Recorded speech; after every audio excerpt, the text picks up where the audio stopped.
Hello and welcome to this session.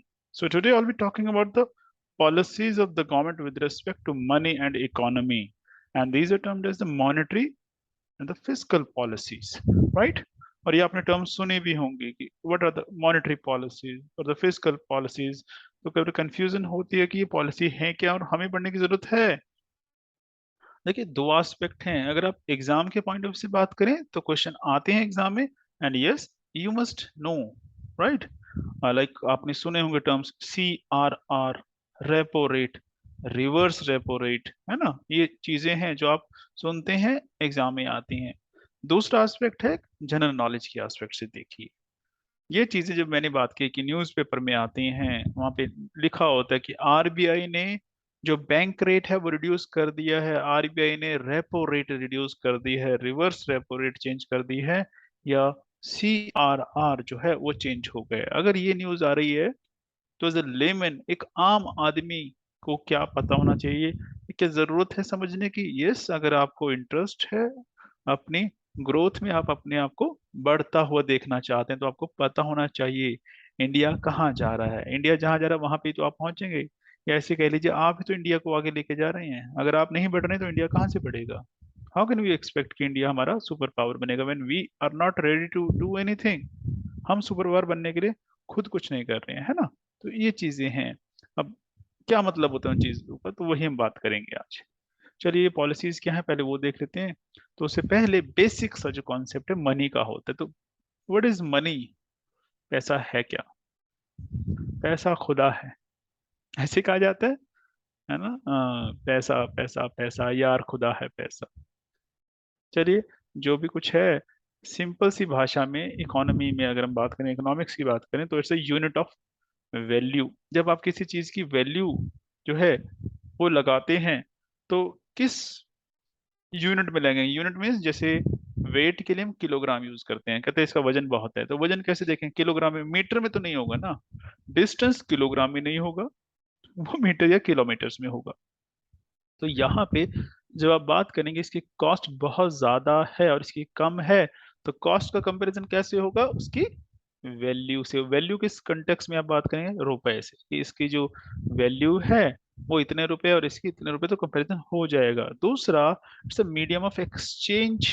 आपके पास कुछ सामान है ना, आपको किसी और से कुछ और सामान चाहिए, तो आप इससे अपना सामान दे दीजिए और उसको उससे सामान ले लीजिए। तो ऐसे चला करता था और इसको कहते थे बार्टर सिस्टम। और ये चलता है अभी भी, यस। कहाँ पे, गांव में आज भी चलता है, बहुत सारे गांव में। वो गांव में होता है ना अपने भाई आंदा मरंडे वाला, कोई मिठाइयाँ बांटता है, कोई कुछ बांटता है, होता है ना ऐसा, आपने देखा होगा। कि क्या करते हैं, बच्चे जाते हैं उसको प्लास्टिक का डब्बा देते हैं, कोई टीन का कंटेनर होता है वो दे देते हैं, टिन वगैरह दे देते हैं ना, उठा के लोहे का कुछ दे देते हैं। वो बदले में बच्चों को कुछ दे देता है, कैंडी वगैरह। और आपने देखा होगा कि पहले हुआ करता था कि लोग क्या करते थे, वो लाले दी हट्टी थे, लाला जी की दुकान पे जाते थे और वहां पे गेहूं दे दिया, बदले में गुड़ ले आए, बदले में चावल ले आए, है ना, बदले में कुछ और ले आए। तो ऐसे हुआ करता था पहले, उस सिस्टम को बार्टर कहते हैं। और बता देता हूँ, जो आपका है ट्राइब्स हैं, जंगल में रहते हैं वो जो लोग आज भी, है ना, और कुछ बाहर आ चुके हैं, मेन स्ट्रीम में नहीं आए, जो अभी जंगल में ही हैं, बेसिकली ड्वेलर्स हैं वहाँ के। तो वहां से वो जो जंगल से सामान इकट्ठा करते हैं, क्या हो सकता है, बहुत सारी मेडिसिन्स हैं, लाख है, वो देते हैं। वो बाहर के लोगों को देते हैं, बाहर के लोग उसके बदले उनको सामान दे देते हैं, क्योंकि इनको पैसे की वैल्यू नहीं पता। क्या करना है उन्होंने, पैसा कैश रख के क्या करेंगे। Cash is nothing for these people. उनके लिए कुछ नहीं है। उनके लिए तो यूनिट ऑफ वैल्यू क्या है, कि भाई बदले में क्या दोगे, कोई दाल सब्जी दोगे, कोई नमक दोगे, कुछ तो दोगे। तो वो चीज है यहाँ पे। तो so that is a barter. But barter में एक प्रॉब्लम है। बार्टर में एक्सचेंज जो चीज हो रही है कई बार आपको नहीं चाहिए होती। फॉर एग्जाम्पल जैसे इंडिया की अगर पूरी हिस्ट्री में जाए तो हुआ करता था काउ, जो गाय है, it was the medium of exchange, it was the money. और economy was based on the cow itself, the animal, cattle based थी। कि आपके पास कुछ भी है, बदले में क्या फीस देनी किसी को, क्या, एक गाय दे दो, इसको 10 गाय दे दो। ऐसे हुआ करता था। और जो ये यज्ञ हुआ करते थे उस टाइम, जो श्लोक श्लोक पढ़वाने आया करते थे, द सो कॉल्ड प्रीस्ट्स, है ना, जो ब्राह्मण हुआ करते थे उनकी फीस ऐसी होती थी कि ये यज्ञ करवाने की जो फीस है 100 है, इसके करवाने के लिए 500 है, 500 क्या, नॉट रुपए, 500 काउस। तो it was medium of exchange, तो इट वाज वेल्थ। अब ऐसा है ना, अब आपके पास पहले ही बहुत सारी गाय है, अब आपको कुछ और चाहिए, है ना, आपने किसी को सामान देना है, बदले में आपको वो क्या देने वाला है, आपको गाय देने वाला, आपको नहीं चाहिए, आप कुछ और चाहते हैं जो उसके पास नहीं है, पर तो क्या होगा, तो मीडियम ऑफ एक्सचेंज कुछ नया चाहिए होगा, या ये कह लीजिए एक्सचेंज नहीं हो पाएगा, व्यापार नहीं हो पाएगा, है ना, बार्टर सिस्टम में ये इशू है। अब क्या आ गया, अब उसकी जगह आ गया पैसा। अब पैसा क्या बेसिकली है, this is store of value. बस इसमें अगर आपके पास बहुत सारा कोई चीज है वैल्यू वाली, जैसे आपके पास बहुत सारे मान लीजिए 100 काउस हैं, अब आपको कहीं जाना है कि यहाँ से शिफ्ट करके कहीं और चले जाना है, 1000 किलोमीटर दूर जाके रहना है, तो क्या करेंगे, 100 गाय उठा के ले जाइए जहाज में अपने साथ, बस में ले जाइए, कार में ले जाइए, वो तो पॉसिबल नहीं है, ट्रक में ले जाइए, पॉसिबल नहीं है वो। बट अगर आप इसको कन्वर्ट कर लें किसमें, कैश में, 100 काओ आपने 1-1.5 करोड़ रुपए इकट्ठा किया, 1-1.5 करोड़ रुपए कार में आएगा और आप उसको ले जाएंगे। सो जो वैल्यू थी काउ की, वो आपने स्टोर किस में कर ली, कैश में स्टोर कर ली, so as a storage of value. अब यही वैल्यू है जिसको आप एक्सचेंज में यूज कर सकते हो, कि कैश दिया, बदले में गुड्स लिए। जैसे आज आप देख लीजिए, आपको एक एलसीडी खरीदनी है, बाजार से जाएंगे, क्या करेंगे, एलसीडी लेंगे, बदले में पैसा देना पड़ेगा आपको, या आप कहेंगे कि भाई मैं आपको अपना स्कूटर दे दूंगा, मोटरसाइकिल दे दूंगा, वो कहते नहीं चाहिए भाई, मैं अपनी गाय भैंस दे दूंगा आपको, 4 भैंसे मेरे पास, हम वो भैंस दे देंगे आपको, एंजॉय करना है, नहीं है ना ऐसा कि मैं घी दे दूंगा आपको 2 कनस्तर, ऐसा नहीं चलने वाला ना, 2 टिन घी के दे दूंगा, ऐसा नहीं चलने वाला ना। सो वो नहीं है, अब ये क्या है, कैश है, क्योंकि जिसने कैश लिया वो भी आगे एक्सचेंज करेगा, किस चीज के लिए, सामान के लिए, तो वो भी आगे कैश चल रहा है, कैश कह लीजिए या डिजिटल कह लीजिए, डिजिटल पेमेंट, डिजिटल पे, है ना, वो चल रहा है ना, बैंक के थ्रू ट्रांजेक्शन हो जाती है, एनईएफटी जो होता है, ये आरटीजीएस कहते हैं, ये चीजें हैं। तो आगे जो है अब ऐसे हो रहा है, सो this is the definition of money, तो आपको पता होना चाहिए। तो मनी की जब हम बात करें, लीगली एस्पेक्ट बात करें, तो मनी उसको कहते हैं जिसके पास लीगल टेंडर पावर है। लीगल टेंडर पावर का मतलब क्या है, कि अगर आपके पास डेट है तो वो जो आपने दे दिया, जो भी आपके पास कागज का टुकड़ा है, उससे आपका जो डेट है वो उतर जाएगा। So the bill which is use to discharge the debt, तो उसको हम कह सकते हैं ऐसे बिल को, this is the money. So this is the basic definition जिसको हम कहते हैं the legal definition. General explanation मैंने पहले देख ली, this is the legal definition which has legal tender power. Legal tender का मतलब क्या है, जिसको लॉ ऑथराइज कर रहा है, अथॉरिटी सरकार देती है आपको अथॉरिटी। जैसे आपने ध्यान दिया होगा, नोट के ऊपर लिखा होता है, आई प्रॉमिस टू पे ₹100, ₹500, जितना का भी नोट होगा, to the bearer of this note, ऐसे लिखा होता है, टू द बेयरर, है ना। तो वो क्या है, बेसिकली वो सरकार की गारंटी है, सरकार के सिग्नेचर है, सेक्रेटरी के, आरबीआई गवर्नर के होते हैं ना, और एक के नोट पे होते थे सेक्रेटरी के, तो वो क्या है, लीगल टेंडर हो गया। हाँ वो अलग बात होती है, इसमें दो कॉन्सेप्ट आ जाते हैं, लिमिटेड और अनलिमिटेड। लिमिटेड लीगल टेंडर और unlimited legal tender. Unlimited legal tender, अब ये लिमिटेड अनलिमिटेड क्या है, करेंसी में दो तरह का हो सकता है। अगर आपके पास है बड़े नोट, जो करेंसी के नोट्स हैं, जैसे 100 का नोट है, 500 का नोट है, इवन 50 का भी नोट है, 2000 का नोट है, 1000 का तो है नहीं, ये हैं, इनकी जो पावर है डेट डिस्चार्ज करने की, वो अनलिमिटेड है। आपने किसी का 1 लाख रुपए का लोन वापस देना है, या किसी का 1 करोड़ का देना है, या 100 करोड़ का देना है, या 1000 करोड़ का, आप उसको ये नोट देंगे वो ले लेगा।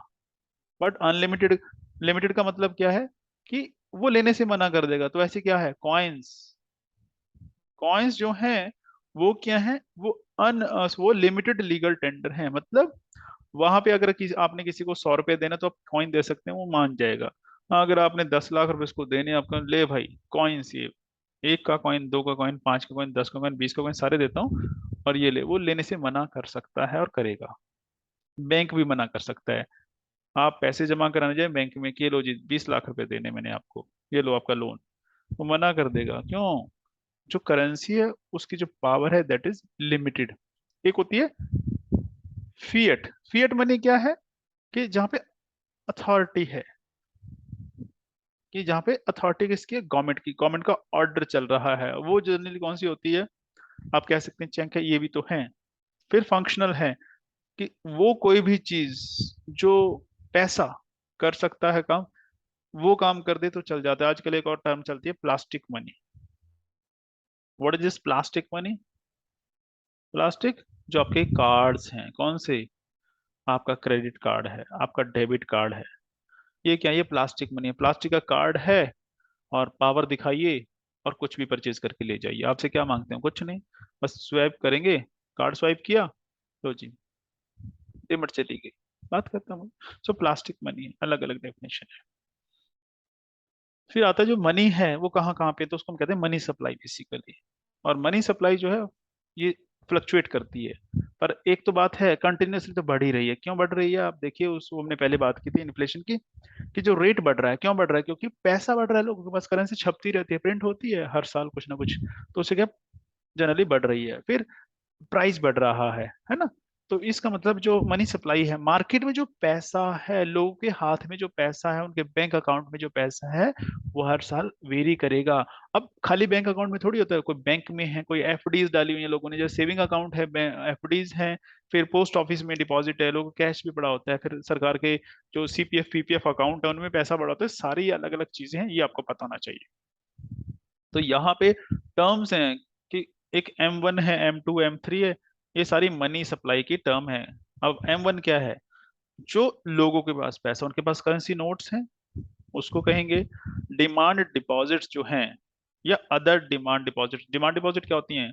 बैंक अकाउंट होता है आपका, करंट अकाउंट, सेविंग अकाउंट, जहाँ पे आपने डिमांड की और आपको पैसा मिल गया। आपका अकाउंट है, आप गए कि मुझे 10,000 रुपये चाहिए, चेक भर के दिया, वो कहीं ले जाइए।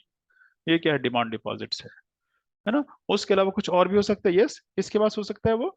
हो सकता है आरबीआई के पास हो सकता है। तो ये हो गई M1 की डेफिनेशन। M2 क्या है? इसमें M1 में और ऐड कर दीजिए, क्या M1 के साथ साथ जो पोस्ट ऑफिस डिपॉजिट्स हैं, जो लोग पैसा पोस्ट ऑफिस में जमा कराते हैं, उसको भी कर दीजिए। तो अगर M1 में आप इसमें पोस्ट ऑफिस जो है उसकी सेविंग डिपॉजिट्स ऐड करते हैं तो M2 हो जाता है। M3 में क्या है? कि यहाँ पे M1 के साथ साथ सिर्फ टर्म डिपॉजिट जो है वो कर दें। टर्म डिपॉजिट जनरली कौन सा होता है? एफडीज। टर्म के लिए, जो कुछ टाइम के लिए डिपॉजिट है, आप डिमांड पे नहीं है वो, कि 5 साल, ये क्या है? टर्म है 5 साल की। तो 5 साल की एफडी कह लीजिए, एफडी आपने कराई 5 साल की, तो आपको 5 साल बाद पैसा मिलेगा। आप कहेंगे 3 साल बाद मुझे पैसा दे दो, वो नहीं देंगे, आपके डिमांड पे नहीं चलेगा, रूल्स है वहां पे। सो टाइम डिपॉजिट जब आप ऐसे करेंगे तो वो M3 हो जाता है। M4 क्या है? जब आप M1 और M2 जो दोनों, उनको मिला दीजिए, सभी M1 2 3 जितनी बात करें सबको मिला, मीन्स M3 में जो था हमने बैंक का छोड़ दिया था, ये वाला पोस्ट ऑफिस का, तो M3 में पोस्ट ऑफिस मिला दीजिए, तो इन दोनों को आप क्या कहेंगे? M4 कहेंगे। ये है बेसिकली, यानी कि M1, फिर bank, post office sorry, and bank की FDs, this is M4, right? कहा जाता है जो M1 है, this is the most liquid form of money. अब इसका मतलब क्या है? लिक्विड क्या है?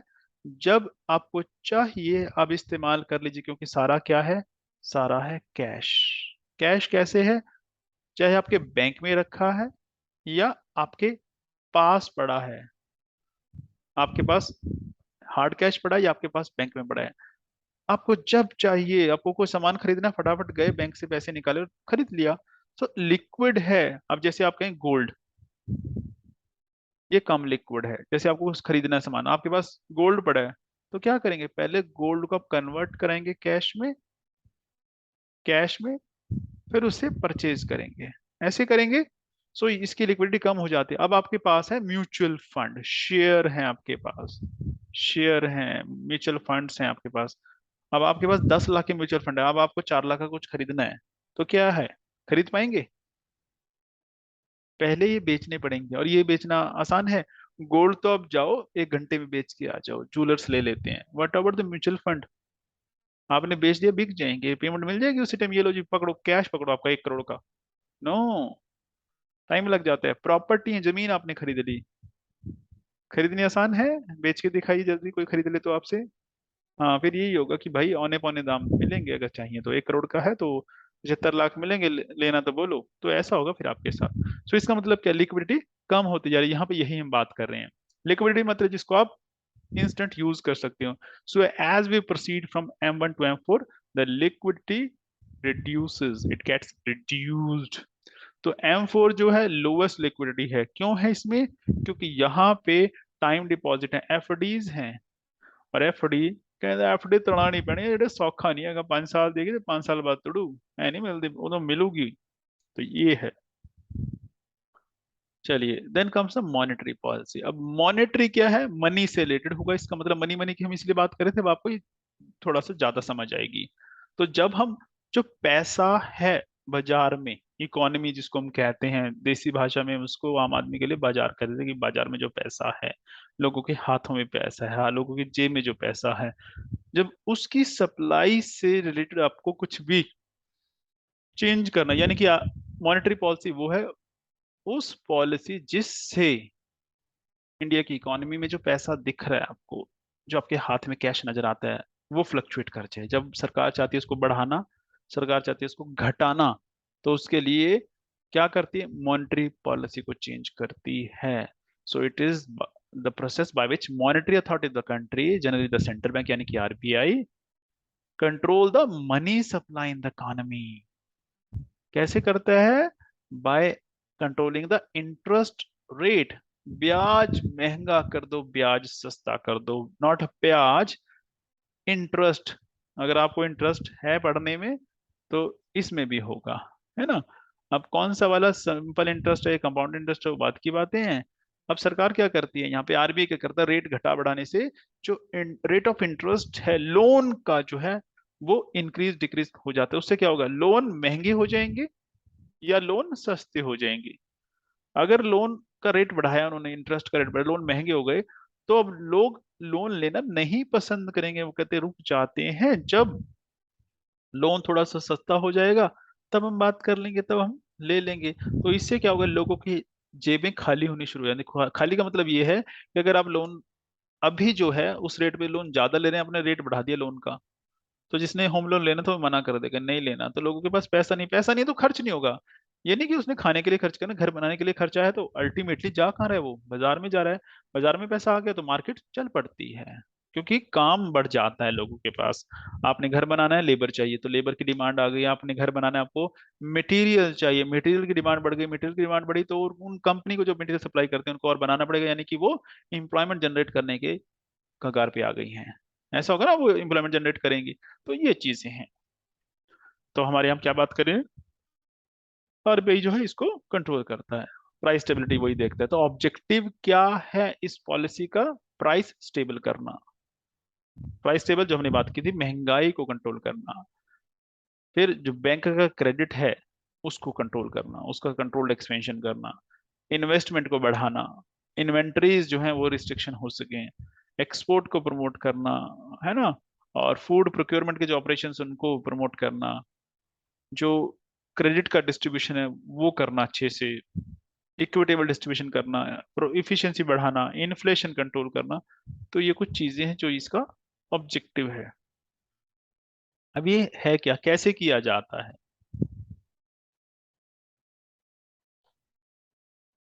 ना। तो वो बात करते हैं कि दो तरीके हैं, एक तो है क्वांटिटेटिव, दूसरा क्वालिटेटिव।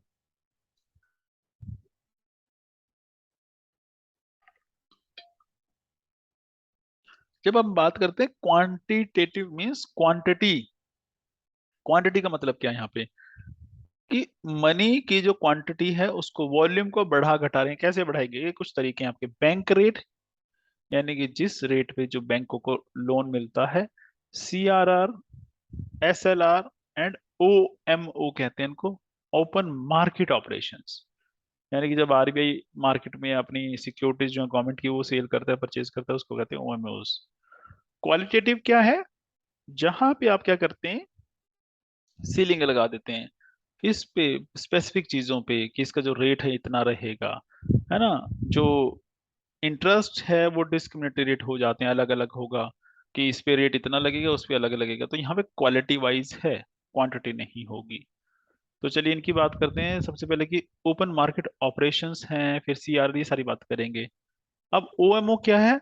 कि this is an instrument which involves buying and selling of securities.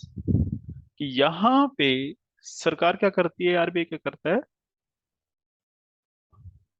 जो गवर्नमेंट की सिक्योरिटीज हैं, है ना, तो उनको परचेज करती है, सेल करती है। तो जब ऐसा cell purchase of the government securities होगी, चाहे पब्लिक को करे, बैंक को करे, उसको हम कहते हैं ओपन मार्केट ऑपरेशंस। तो यहाँ पे जनरली हो क्या रहा है हमारे यहाँ पे, कि आरबीआई जो गवर्नमेंट सिक्योरिटी है क्या करती है, उसको सेल कर देती है। किस लिए? ताकि जो फ्लो है क्रेडिट का वो कंट्रोल हो सके, और अगर इंक्रीज करना तो उनको परचेज कर लेती है, ये करती है जी। CRR, कैश रिजर्व रेशो, कि कितना जो है आपको रिजर्व रखना है अपने पास मिनिमम। सो एक स्पेसिफिक अमाउंट है किसकी, जितना बैंक के पास टोटल डिपॉजिट आया उसकी। तो जितना बैंक के पास डिपॉजिट आया उसका एक मिनिमम रिक्वायर्ड अमाउंट जो है वो अपने पास रखते हैं इन फॉर्म ऑफ रिजर्व्स या बैलेंस।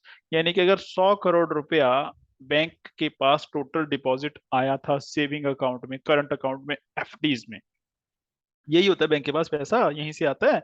अब उसका कुछ परसेंट जितना भी होगा, मान लीजिए 4% सीआरआर है, तो 4 करोड़ उनको मिनिमम अपने पास कैश रखना पड़ेगा। क्यों? अरे जो ये पैसा दिया जिन्होंने, उन्होंने एटीएम से पैसा निकालना, उनको जरूरत लगी तो वो चेक लेके आ गए, तो हमें 2 लाख रुपए दे दो, हमें 3 लाख दे दो, दूसरे 3-4 करोड़ उनको रखने पड़ेंगे। तो ये सीआरआर है। अब जितना सीआरआर ज्यादा होगा उतनी लिक्विडिटी कम हो जाएगी। इसका मतलब क्या है कि 4 करोड़ तो इन्होंने रखना ही रखना है, यानी कि 96 करोड़ को अब ये क्या कर सकते हैं, लोगों को आगे लोन पे दे सकते हैं। सारा 100 करोड़ नहीं दे सकते। तो अगर आप इसको बढ़ा देंगे, मान लीजिए आपने ये कर दिया 6 करोड़ कर दिया, तो कितना रह गया? अब आप 94 करोड़ लोन देंगे। जब 94 करोड़ आप लोन में दे सकते हैं आगे, तो आपके पास जो ब्याज है, पैसा, जो इनकम है आपकी, कम हो जाएगी 96 करोड़ के कंपैरिजन में। तो अगर ये ही आपको बढ़ाना है तो आप क्या करेंगे, सीआरआर कम कर दीजिए। तो आपके पास कितना आ गया? मान लीजिए आपने 2% कर दी सीआरआर, तो 98 करोड़ जो रुपीज है आप दे सकते हैं लोन में आप फर्दर लोगों को। तो अब ज्यादा पैसा आप अर्न कर सकते हैं, ज्यादा इंटरेस्ट आपके पास आ सकता है। तो ऐसे क्या हो रहा है, चेंज हो रहा है, फ्लक्चुएशंस होंगी। यही है ना। तो यही है कि अभी कितना है, 19 में किया था 4%, पहले 15 तक रहा है, फिर 5 हो गया था 2002 में। तो अलग अलग तरीके से रहा है। और एग्जाम में क्वेश्चन आ जाते हैं, बिल्कुल आ जाते हैं। अखबार में आता है सीआरआर इतना है, तो आपको पता होना चाहिए सीआरआर कितना है आज की डेट में। SLR,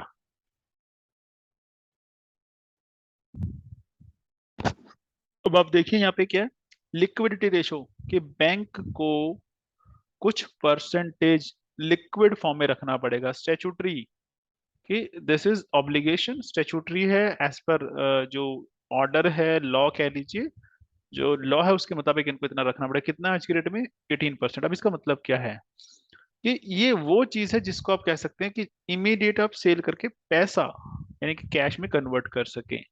so these are the financial instruments, है ना, जो किस लिए यूज होते हैं, to maintain certain quantity of liquid assets. ठीक है। तो उसको हम कहते हैं कि जिससे आप कह सकते हैं उनको सेल किया, फटाफट से पैसा आ गया। क्योंकि कैश रखेंगे, आज से मान लीजिए ना आपको कहीं जाना है, आप कैश लेके जा रहे हैं, तो कैश चोरी हो सकता है, छीना जा सकता है। वही आपने डिमांड ड्राफ्ट में कन्वर्ट कर लिया, डिमांड ड्राफ्ट में। तो अब डिमांड ड्राफ्ट आपकी जेब में पड़ा, किसी को क्या पता कौन सा कागज पड़ा है, आप जाके बैंक में जमा कराइए, अपने पैसे वहां से निकलवा लीजिए, बात बन गई। बस ये तरीका है।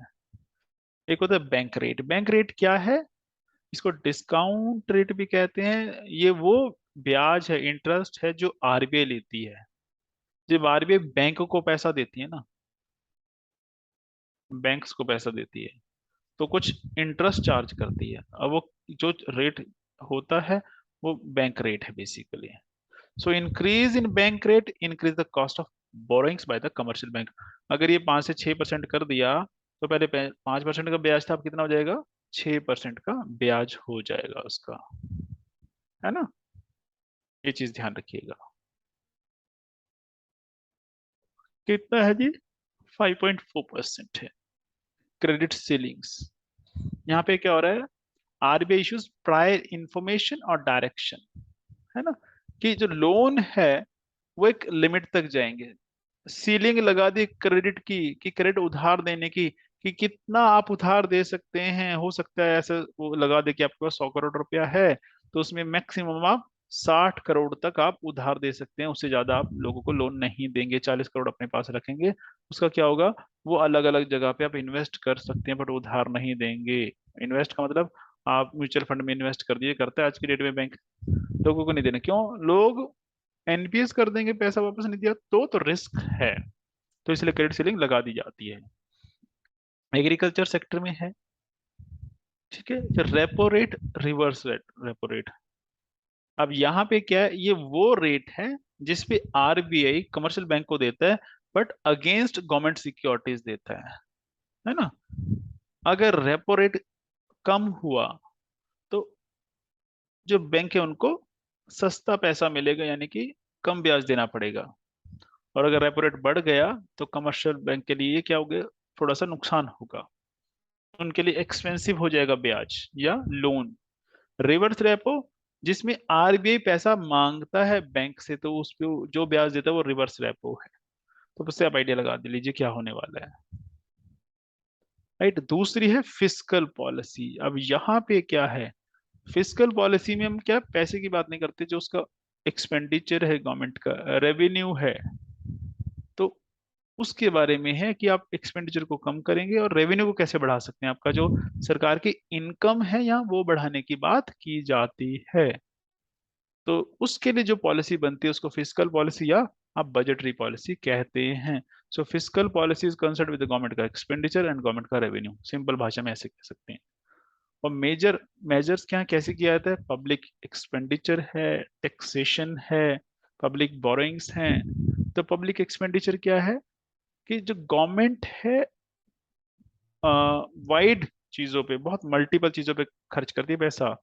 जैसे मिलिट्री है, पुलिस है, एजुकेशन है, हेल्थ है, ठीक है, वेलफेयर है, सब अलग अलग चीजें। वेलफेयर करना सरकार की काम है, एजुकेशन देना सरकार का काम है, सरकार खर्च करती है। मिलिट्री भी जो है, डिफेंस सरकार का काम है, तो उस पर पैसा खर्च करती है। फिर टैक्सेशन है, नए टैक्स लगा सकती है, जो भी टैक्स लगाए गए हैं उनको कम कर सकती है। तो ऐसे ये चीजें चेंज की जाती हैं। जो उधार लेती है सरकार, तो ये ज्यादा ले सकती है। कैसे ले सकती है, वो किसान विकास पत्र निकाल दिया, एनएससी सर्टिफिकेट निकाल दिए। लोग खरीदते हैं ना एनएससी सर्टिफिकेट, क्या होता है, उसे आप खरीदते हैं, पैसा देते हैं, कहाँ जाता है, सरकार के पास। उसको हम कहते हैं पब्लिक बोरोइंग्स। उसके अलावा और क्या होते हैं दूसरे तरीके, वो है राशनिंग करना, प्राइस कंट्रोल करना, वेज जो उनको रेगुलेट करना, जो गुड्स और सर्विसेज हैं उनकी प्रोडक्शन को बढ़ाना।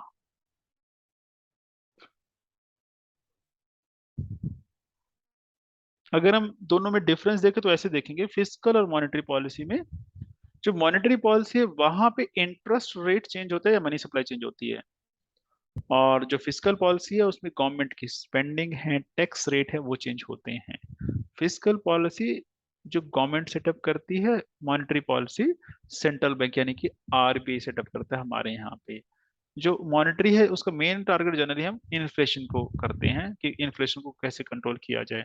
यहाँ पे कोई स्पेसिफिक टारगेट नहीं है, बहुत सारी मल्टीपल चीजें होती है, कि हमने खर्चा कम कैसे कर देना है, सरकार की आमदन कैसे बढ़ा देना है, टोटल सरकार का प्रॉफिट कैसे आ जाना है। ऐसे प्रॉफिट मतलब नुकसान ना हो।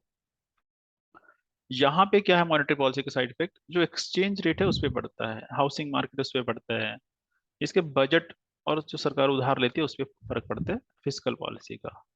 और जो आपका ये है the so called monetary policy, यहाँ पे ज्यादा कहा जाता है कि यहाँ पे पॉलिटिकल प्रेशर नहीं है जितना यहाँ पे ये पॉलिटिकल उस पे चलता है। जो पॉलिटिकल डायमेंशन वो चेंज होता है, ये भी चेंज होता है। जबकि this is something by the RBI, तो यहाँ पे इंटरफेरेंस सरकार का कम होता है, आरबीआई खुद डिसाइड कर लेती है। ये एग्जाम के लिए इंपॉर्टेंट हो सकता है आपका। कितनी तरह की है फिजिकल पॉलिसी, एक है जी फिजिकल न्यूट्रल पॉलिसी है, जहां पे आप क्या करते हैं, जो गवर्नमेंट की स्पेंडिंग है और उतना ही आप टैक्स ले रहे हैं, तो दोनों बराबर हो गई, है ना। टैक्स उतना लीजिए जितना जरूरत है ना, ऐसे कह लीजिए कि मुझे सरकार को 50 करोड़ रुपए का खर्चा है इस बार, तो उतना टैक्स लगाइए ताकि 50 करोड़ रुपए इकट्ठे हो जाए, ना कम ना ज्यादा। क्योंकि ज्यादा करेंगे तो अब एक्स्ट्रा लोगों से पैसा क्यों निकलवा रहे हैं, 60 करोड़ क्यों इकट्ठा कर रहे हैं, कि जरूरत पड़ जाएगी, जरूरत की बात नहीं है। यहाँ पे कम क्यों ले रहे हैं, कम लेंगे तो पैसा पूरा नहीं होगा। तो दोनों चीजें यहाँ पे आ जाती हैं। एक्सपेंशनरी कि स्पेंडिंग जो है वो ज्यादा है, टैक्सेशन कम है। अगर स्पेंडिंग ज्यादा है, टैक्सेशन कम है, तो लॉस होगा हमेशा सरकार को। इसका मतलब पॉलिसी जो है सही नहीं बन रही है, खर्चे पूरे नहीं हो पाएंगे। Expansionary fiscal policy, both are similar, yes. Then contractionary fiscal policy, contractionary में क्या है कि सरकार का खर्चा तो है 30 रुपया, आप इकट्ठे कर लो 70 रुपया, तो 30 रुपए चाहिए थे, 70 ले लिए लोगों से। ये क्या है, खून चूस रहे हो क्या? 40 रुपए एक्स्ट्रा क्यों लिए लोगों से? क्योंकि 40 रुपए सरकार के लिए, गवर्नमेंट लोगों के लिए, मतलब लोगों के लिए एक्स्ट्रा पैसा देना, it is very difficult task. हाँ, तो इसलिए जितना बनता है उसको हम कहते हैं बैलेंस। बेसिकली ये चीज बजट में हम देखते हैं तो उसको कहते हैं बैलेंस बजट। बैलेंस्ड होना चाहिए आपका बजट, जितना खर्चा है उसी के हिसाब से आप टैक्स लगा के पैसा इकट्ठा करें, और यही किया जाता है। आपको पता लगा आपका खर्चा जो इंडिया का है वो रफली मान लीजिए 10 लाख करोड़ का है, तो अब कितने पैसे इकट्ठे करने हैं? 10 लाख करोड़ इकट्ठे करने हैं ना, 9 लाख ना 11 लाख की, अब चलो 12 कर लेते हैं, 2 लाख पड़ा रहेगा। यहाँ पे इंडिया की जो, सॉरी, गवर्नमेंट में ऐसा नहीं चलता है जी, राइट। तो फिस्कल पॉलिसी के ऑब्जेक्टिव क्या है? इकोनॉमिक ग्रोथ को प्रमोट करना है, इनकम और इनइक्वलिटीज जो है ना उसको कम करना है, एम्प्लॉयमेंट अपॉर्चुनिटीज आ सके लोगों के पास, प्राइस जो है वो स्टेबल रहे, बैलेंस ऑफ पेमेंट जो है वो डेफिसिट है उसको करेक्ट करना है, और जो आपका एडमिनिस्ट्रेशन है वो इफेक्टिव बने हमारा, वो देखना है, right. So this was something जो आपसे बात करनी थी मैंने with respect to the monetary and the fiscal policy. फिर मिलेंगे अगले लेक्चर में, तब तक एंजॉय कीजिए। Thank you so much, bye bye, take care.